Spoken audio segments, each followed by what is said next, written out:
J'ai choisi d'arrêter mes études de psychologie à la faculté pour mener la vie qui faisait le plus sens pour moi. Une vie de création, proche de la nature.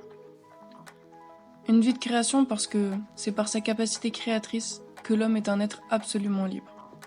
Et c'est cette liberté qui donne une paix et une joie profonde au cœur de l'homme. Je ne parle pas de cette liberté telle que nous la déifions dans nos sociétés modernes, celle qui veut tout, s'autorise tout, et ressemble davantage à un caprice d'enfant mal éduqué, qui impose au monde ses désirs.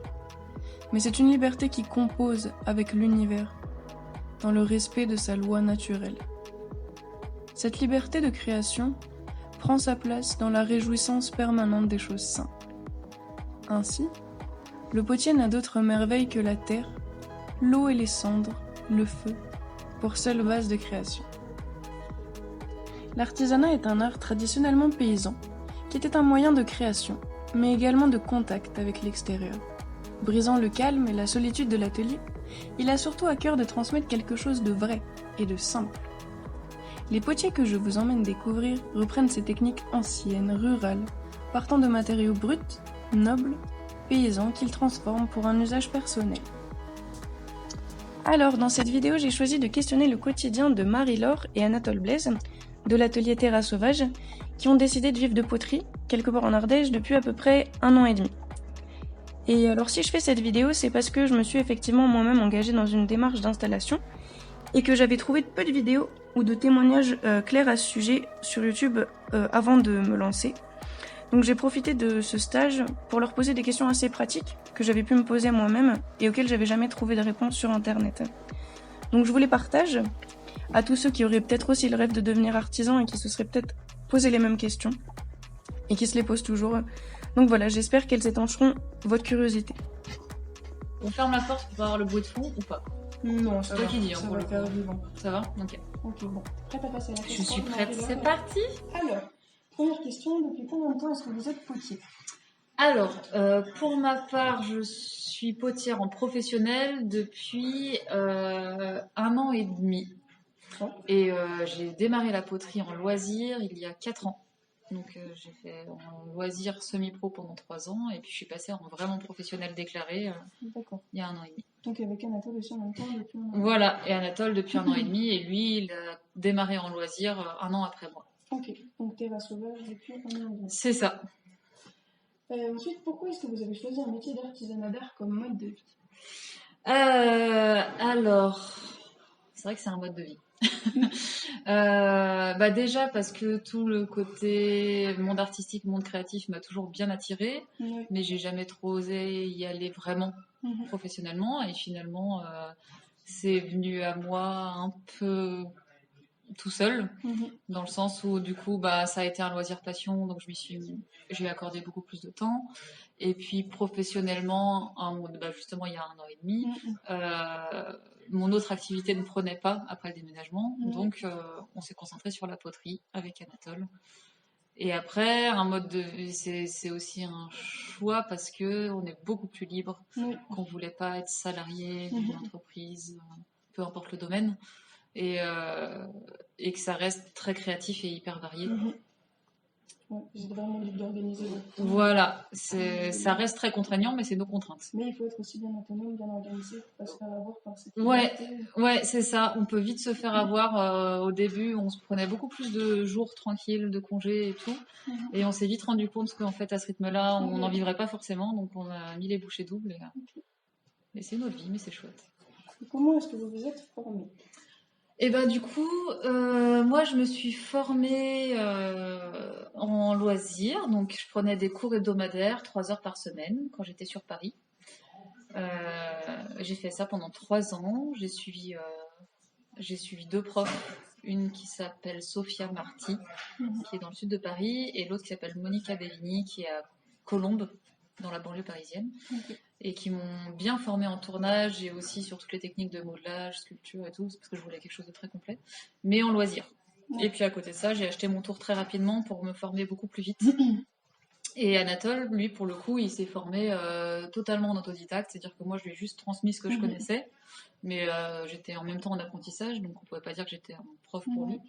Et lui, il a beaucoup cherché sur Internet, dans les livres et tout ça, pour aller plus loin techniquement. Oui, vous avez beaucoup appris par vous-même, pas de formation diplômante? Non, aucune formation diplômante, mais maintenant on réfléchit à faire des formations courtes pour creuser certains sujets, notamment les maillets, voilà, la fabrication des mots, les choses comme ça. Parce que c'est un savoir-faire hyper complet. Ouais, ben il y a vraiment de tout en poterie, donc si on veut aller plus loin dans certains sujets, ça peut être sympa d'aller sur des formations plus professionnelles.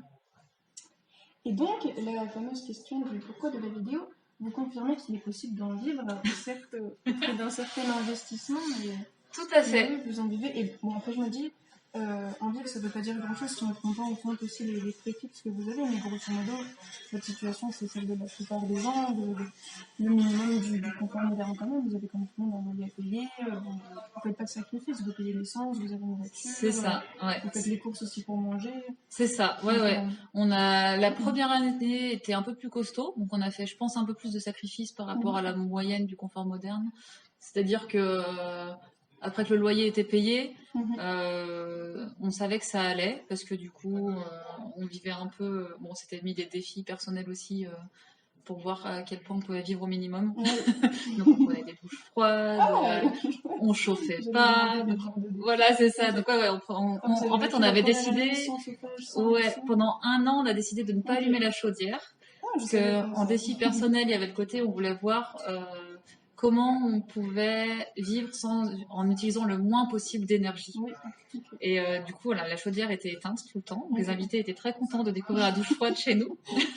C'est ça. C'est un supplice pour les invités. Donc du coup, voilà, ça a été et un défi technique, un défi perso et une économie financière, mine de rien.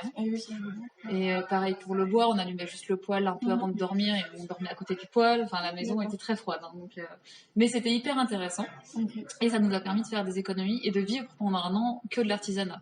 Alors que si on s'était calé sur effectivement le confort basique, on aurait dû avoir, je pense, on aurait dû bosser à côté. Je pense. Ouais. Mais du coup, là, ça nous a permis de vivre que de la poterie. Et après 6 mois, je pense, là, ça a vraiment décollé.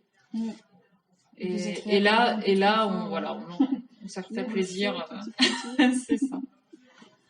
Alors, comment est-ce que vous faites, puisque vous jouez sur plusieurs tableaux, comment est-ce que s'organise votre année, par exemple, entre le temps de production et le temps de vente? Alors, on n'a pas encore énormément de recul, mais sur l'année et demie qu'on a faite, en gros, on est encore beaucoup en flux tendu et on aimerait bien changer ce rythme-là, c'est-à-dire qu'on produit et on est sur les marchés quasiment tout le temps. Il n'y a pas de séparation des le gros creux au niveau des marchés, c'est vraiment de janvier à fin mars. C'est 3 mois où il n'y a pas de marché ou très peu, ou alors ils ne sont pas vraiment intéressants. Donc ça, c'est vraiment 3 mois où on sait qu'on n'a pas de marché. Mais tout le reste de l'année, si on veut faire des marchés, il y en a. Donc on peut très bien combler son année en marché sur les 9 mois restants.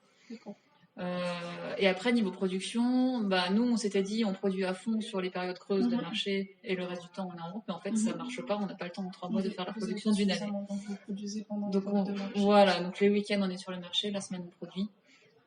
Et du coup, on est beaucoup en flux tendu. On aimerait bien s'équilibrer un peu là-dessus et avoir plus de temps pour nous en produisant plus séparément des marchés. Et est-ce que vous vous mettez la pression alors pour faire tant de pièces? Est-ce que vous vous sentez contraint de répondre à cette logique de rapidité, rentabilité? Parce qu'on pourrait se dire, bon, si on prend un métier d'artisanat, d'en vivre et que c'est pour reproduire la même chose qu'en usine, finalement, est-ce que... Ouais, on se met un peu la pression quand même. Il y a le côté où nous, on a choisi une collection utilitaire. Donc on est forcément sur de la série déjà, avec les bols, les tasses, les assiettes, etc. Mais au début, on se mettait pas trop la pression en se disant qu'avec 10 bols et 10 tasses dans notre caisse, pour un marché, ça passerait. Et en fait, on se rend vite compte qu'il y a des trous sur le stand, que c'est pas forcément attrayant du coup. Donc on s'est mis à produire plus, mais du coup, on a été aussi beaucoup plus efficace techniquement, donc on va beaucoup plus vite pour produire en série. Et il y a quand même pas ce côté, en tout cas nous, on ressent pas ce côté usine ou de travail à la chaîne, parce que on peut peut-être passer 3 heures grand max sur une série, et encore, c'est vraiment grand max. À enchaîner le tournage de bol. Mais le lendemain, du coup, ce sera du tournassage. La fois d'après, ce sera de l'émaillage. Enfin, en fait, c'est tous les jours, on fait quelque chose de différent. Chaque demi-journée, même, on fait quelque chose de différent. Donc, il n'y a pas du tout cette impression de travailler à la chaîne. Ouais, jamais. Et est-ce que, du coup, vous pouvez nous donner une idée de votre capacité de production, votre cadence de travail en 3 heures? Tu disais combien est-ce que vous arrivez sur une petite pièce, un petit meuble en 3 heures? Combien est-ce que vous en faites? Alors, je sais pas exactement, mais je pense que donc, si je prends une pièce totalement basique, donc la tasse sans anse, le gobelet, quoi, je pense que je mets 3 minutes à le tourner. Préparation de la terre comprise. Donc 3 minutes à le tourner, donc je t'en enchaîne assez. Ouais, je les enchaîne bien en 2 heures, j'en ai fait quand même beaucoup. Voilà, sachant qu'après, il faut prendre en compte le tournassage qui reprend de nouveau 2 à 3 minutes, les gravures qui prennent 5 minutes, l'émaillage qui reprend 5 minutes. Donc je pense qu'une pièce en général nous prend entre 20 minutes et 40 selon sa complexité. D'accord. Pour la réaliser, mais sachant qu'il y a aussi le temps de séchage. Voilà, après, de toute façon, ce qu'on dit en général aux clients qui veulent nous commander quelque chose, c'est il faut attendre au moins 1 mois, parce qu'à partir du moment où on l'a tourné, après il y a un séchage d'1 semaine à 1 mois selon la pièce et selon la saison. Après il y a les cuissons, les maillages et tout. Donc ouais, c'est un processus, c'est minimum 3 semaines quand il fait beau en été, quoi. Et en hiver, c'est beaucoup plus long, ouais. Et du coup, concernant les temps de vente sur les marchés, donc vous avez dit que vous fonctionnez essentiellement avec les marchés. Combien est-ce que vous en faites dans l'année, en moyenne, et à quelle période? Alors du coup, la première année, on a mis le paquet. On fera moins les années suivantes. C'était un peu épuisant. C'est ça, c'était très fatigant. Mais la première année sur la saison qu'on appelle la saison d'été, mais en fait, il n'y a pas trop de coupure entre saison d'été et saison d'hiver. Elle démarre début avril avec les marchés aux plantes, pour nous, parce qu'on fait pas mal de marchés aux plantes. Et elle se termine, on va dire, fin septembre. Nous, on cale la saison d'été là-dessus. Et sur cette période, l'année dernière, on a fait 50 marchés. Sachant qu'il y avait des marchés de juste 3 heures et d'autres marchés qui duraient 2 jours. Donc voilà, en gros, c'était en moyenne, je pense, 50 à 60 jours de marché. Donc tous les week-ends hors vacances scolaires. Et pendant les vacances scolaires, c'était aussi en semaine. Mais on va calmer le rythme là-dessus parce que c'est épuisant au niveau des trajets, au niveau de la présence, parce que mine de rien, on s'installe à 7 heures du matin histoire d'être prêt à l'ouverture du marché vers 9-10 heures.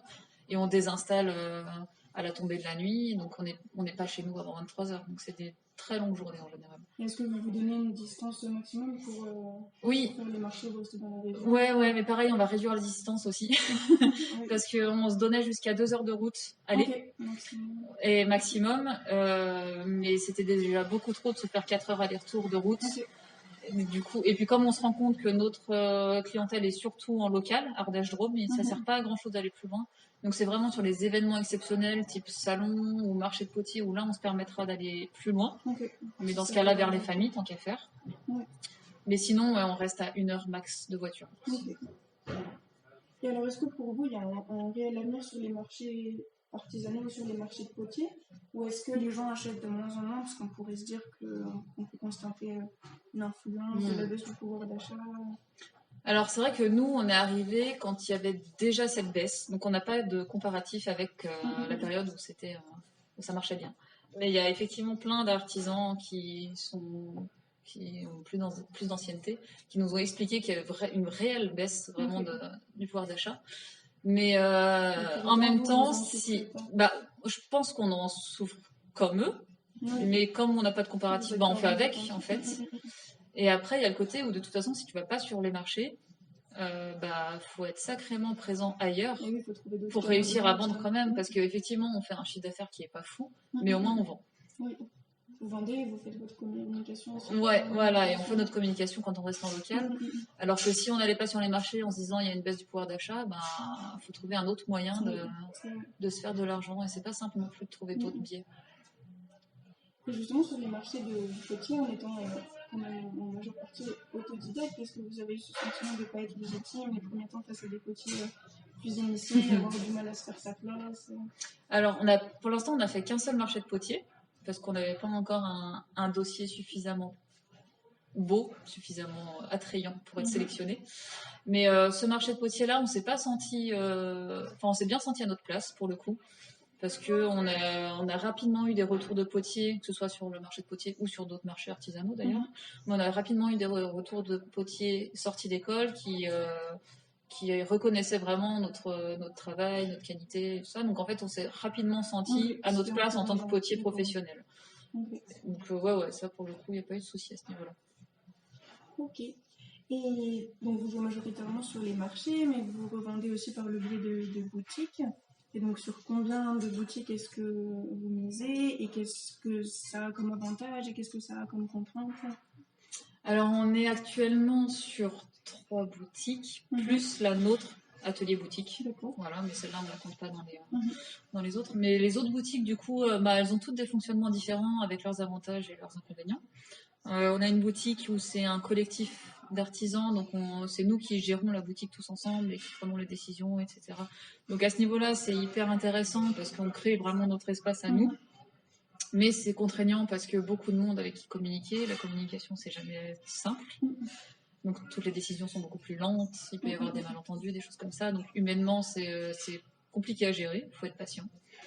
On a une boutique où c'est plus en fonctionnement dépôt-vente. Donc là, nous, on n'a pas à être présent pour vendre nos produits. On a juste à déposer nos produits. Après, il y a une commission dessus. Donc l'avantage, c'est que du coup, ça ne nous prend pas de temps. Voilà. Mais ça nous prend... Après, il y a le côté où ça nous prend de l'argent, parce qu'il y a une commission qui est en général plus grande qu'ailleurs. Et c'est mine de rien du stock, entre guillemets, mort. Parce qu'on ne peut pas le récupérer dans ces boutiques. Enfin, c'est plus délicat de le récupérer dans ces boutiques-là. Du coup, c'est vraiment du stock qu'on laisse là-bas en se disant, il faut que ça se vende, en espérant que ça se vende. Quoi. Et en parlant de stock, qu'est-ce que vous faites de tous les stocks invendus? Est-ce que vous réussissez à les utiliser d'une manière ou d'une autre? Alors, tant que ça reste dans nos collections actuelles, on les prend avec nous sur les marchés. Donc ça, en général, ça tourne assez bien. On n'a aucune pièce qui est avec nous depuis 1 an et demi dans nos collections actuelles. Et les anciennes collections, on n'arrive pas à les remettre sur les stands parce qu'on n'arrive plus à les vendre. Si on les a arrêtées, c'est qu'on les aime plus trop. Donc on ne sait plus les vendre du coup. Donc ça, pour le coup, on réfléchit à les mettre sur des braderies potiers ou des braderies simples, artisanales plutôt. Et comme ça peut écouler au moins rembourser la matière première et puis vider un peu les cartons. Okay. Et vous misez aussi sur les cours. Et donc, quelle formule est-ce que vous proposez pour les cours? Alors, du coup, pour l'instant, on a 3 formats qu'on a stabilisés et qui marchent assez bien. Donc, on a les cours hebdomadaires avec engagement au trimestre ou à l'année. Comme ça, on n'a pas des gens qui viennent juste 1 ou 2 fois et plein de pièces qui restent sur les étagères et qui finissent jamais. Donc, du coup, on a fait le choix de soit au trimestre avec 10 séances, soit à l'année avec 30 séances. Et comme ça, il y a vraiment une régularité et un apprentissage, parce que du coup, nos cours ils sont spécialisés de tournage. Il y en a, selon l'envie des gens, ils peuvent aller sur du modelage, vu qu'on est formé là-dessus aussi, on peut accompagner en modelage. Mais on est vraiment spécialisé en tournage au niveau de l'apprentissage. Vous disiez que c'était quelque chose d'assez rare, en plus que les potiers généralement permettent des ateliers pour être initiés au tournage. C'est ça, on a été assez étonnés de voir que dans notre coin, en tout cas, les potiers tourneurs, s'ils proposent des cours, c'est pas forcément des cours de tournage, c'est plus des cours de modelage parce que j'imagine ils ont qu'un tour chez eux, donc les personnes peuvent juste découvrir mais pas forcément passer leur temps là-dessus. Donc nous on a vraiment fait le choix d'acheter des tours pour proposer ça, donc on a 4 tours, bientôt sûrement 5 selon la demande, et ça permet vraiment de proposer cette offre-là qui change un peu, donc ça c'est chouette. Voilà, donc on a les cours hebdo et puis après on a les stages un peu plus intensifs sur 3 jours et demi où là c'est pendant 3 jours, enfin pendant 2 jours, on apprend à tourner, ensuite on fait la décoration, puis on revient pour l'émaillage. Donc là, c'est vraiment une immersion. Et on a le petit format découverte de 3 heures pour ceux qui veulent juste voir la sensation que c'est de tourner, mais sans aller plus loin techniquement. D'accord. Et alors, concernant la partie un peu plus contraignante du métier en tant qu'auto-entrepreneur, à combien d'heures est-ce que vous estimez le temps passé hors de l'atelier à faire des choses comme l'administration, les candidatures pour les marchés, ce genre de choses, le temps complètement en dehors de l'atelier, qui est sûrement aussi chronophage? Tout à fait, et en plus on n'aime pas ça du tout, donc on a du mal à s'y mettre. Alors en fait, ça va pas être régulier parce que le côté administratif, gérer les comptes, faire les déclarations de chiffre d'affaires et tout ça, c'est à chaque fois en début de mois pour le mois précédent. Bon là c'est assez rapide parce que du coup on tient nos cahiers de compte, ça va assez vite, on prend les chiffres, on vérifie sur nos comptes si c'est bien passé, si c'est cohérent, on déclare ça. Donc on passe grand maximum 1/4 d'heure chacun à déclarer nos chiffres, donc ça va vite au niveau administratif. Ce qui est long, c'est effectivement les inscriptions au marché, au salon et tout, parce qu'il y a un gros temps de recherche d'événements. des marchés. Ouais. Donc la première année, c'était très très long parce qu'on ne connaissait pas du tout ce qu'il y avait d'intéressant. La deuxième année, c'est beaucoup moins long parce qu'on a déjà sélectionné ce qu'on voulait refaire. Mais ça reste long parce que on ne sait jamais quand sont mises les infos en ligne. Donc régulièrement, il faut aller voir si ça a été mis en ligne ou pas. Il faut contacter les organisateurs. Il faut qu'ils nous envoient par mail. Il faut qu'on remplisse les documents. Il y en a qui veulent qu'on envoie par voie postale avec des vraies photos. Donc il faut aller faire les vraies photos. Ensuite, il faut faire le dossier. Enfin, c'est hyper chronophage. Donc au niveau temps passé, je pense que sur le mois de janvier, parce qu'en général c'est en janvier pour les saisons d'été et puis en août-septembre pour la saison d'hiver, on y passe bien en cumulé, je dirais, un jour complet, voire 2 jours complets. D'accord. Même, je pense bien 2 jours complets là-dessus. Okay. Parce qu'à chaque fois, vous devez constituer un dossier différent pour les candidatures qui font... Ouais, c'est ça. Il y a à chaque fois un dossier d'inscription, enfin de candidature ou d'inscription quand tu sais que tu es pris directement. Et ils demandent systématiquement les documents professionnels, donc assurance pro et extrait d'immatriculation. Et après, ils peuvent demander d'autres choses en fonction de la sélection qu'ils font. Donc souvent, les marchés de potiers ou les marchés créateurs un peu plus sélectifs, ils vont demander des photos. Et photos des stands, voilà, photo du stand, photo des pièces. Et des fois, ils demandent des photos de l'atelier aussi pour voir dans quel cadre on travaille. Ah oui. Ouais. Et puis, ils demandent souvent aussi un descriptif de notre travail. Donc, il faut faire un petit texte de présentation, d'explication technique, des choses comme ça. Donc après, quand on est rodé dans un dossier sur l'ordi, on a tout et puis on remplit. Voilà, c'est ça. Mais ouais, en gros, c'est ça. Et puis, il faut le fameux dossier d'inscription à remplir, à envoyer. Et question plus générale, on pourrait se dire que c'est une activité qui coûte cher et qui est dure à rentabilité quand on comprend la matière première. On se dit d'accord, la terre, l'émail, l'énergie électrique. Et est-ce que du coup c'est vrai? Est-ce que c'est si cher que ça? C'est fou, là, on n'est pas hyper assidu sur les bénéfices qu'on fait réellement par rapport au prix de la matière première. Donc, mais après, nous, on achète en général notre matière première pour une demi-année, voire une année. Donc, c'est vrai qu'on dépense beaucoup en début d'année, mais après, on n'a plus aucune dépense sur la matière. Ouais, c'est la grosse dépense de l'année. Et puis, un petit surplus vers septembre, histoire de finir l'année. Mais c'est pas excessif non plus. En fait, il faut juste adapter les prix de ces pièces pour s'y retrouver et pour pouvoir valoriser son temps de travail aussi. Mais ça me paraît pas si excessif. Parce que si on compte, par exemple, pour une grosse tonne de terre, on est à peu près un minimum 500 €. Donc, ça vous fait dans l'année minimum 500 € pour la terre, 500 € pour les mailles. Ouais, en gros, c'est ça. Et pour les cuissons, je sais que là, on a regardé il n'y a pas longtemps, notre four actuel, qui est plus grand que l'autre, qui fait 160 litres, on est sur des cuissons qui coûtent entre 3,50 et 4 € la cuisson. D'accord. Donc, sachant qu'on fait des cuissons, on va dire en moyenne 2 fois par semaine, je pense. 2 à 3 fois par semaine sur les courtes saisons. Donc ouais, ça fait quand même des frais, c'est sûr. Mais c'est sûrement que ce qu'on pourrait penser quand on n'est pas initié. Ouais, je pense. J'avais tendance à penser que c'était plus cher. Ouais. C'est vrai que moi j'avais eu le message comme quoi les mailles étaient très très chères.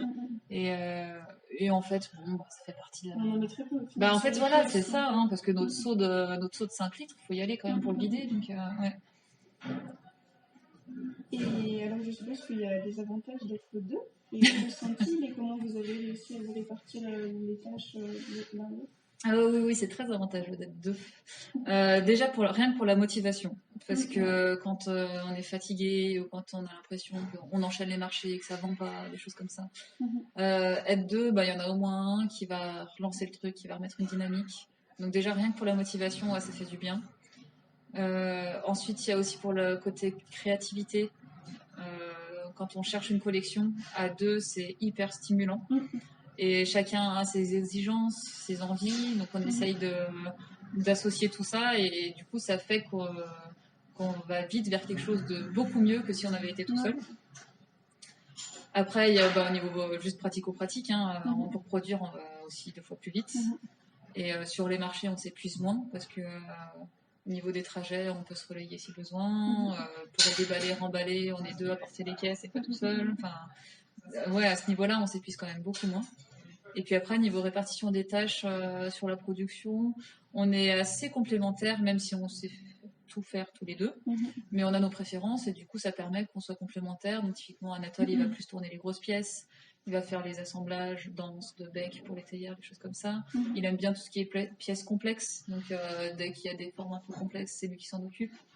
Moi, j'aime beaucoup, c'est étonnant, mais j'aime beaucoup faire de la série.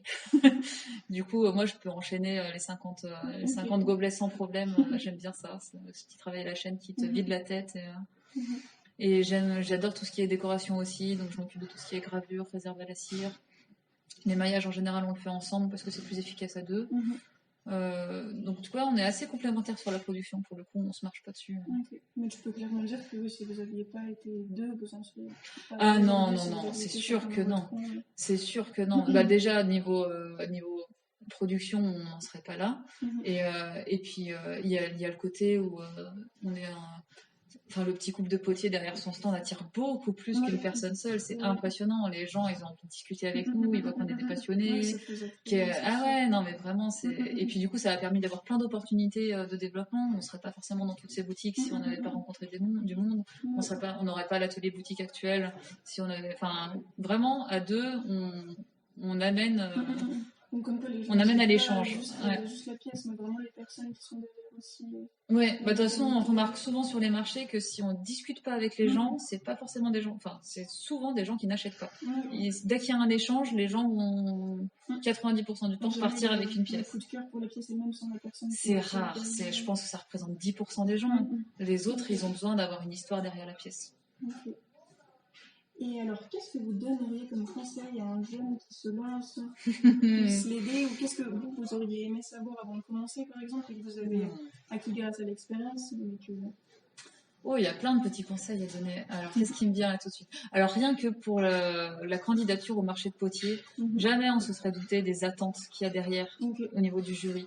Jamais on se serait douté qu'il fallait faire des vraies photos sur papier photo, par exemple. Ah oui, d'accord. Nous, on a imprimé sur notre imprimante classique en disant ça va, il voit ce que c'est. Non, il faut des belles photos.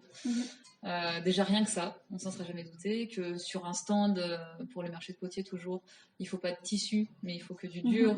Ça, c'est des contraintes qu'on ne connaissait pas, et c'est pour ça qu'on a été sélectionné sur aucun marché la première année, parce qu'on ne connaissait pas ces contraintes-là. Donc ça, ouais, ça aurait fait plaisir d'avoir plus tôt ce renseignement. C'est des exigences qui sont relatives au marché de Potier. Et ouais, ça, c'est que pour, a priori, c'est que pour les marchés de Potier, parce que tous les autres, on avait toujours été pris sans problème.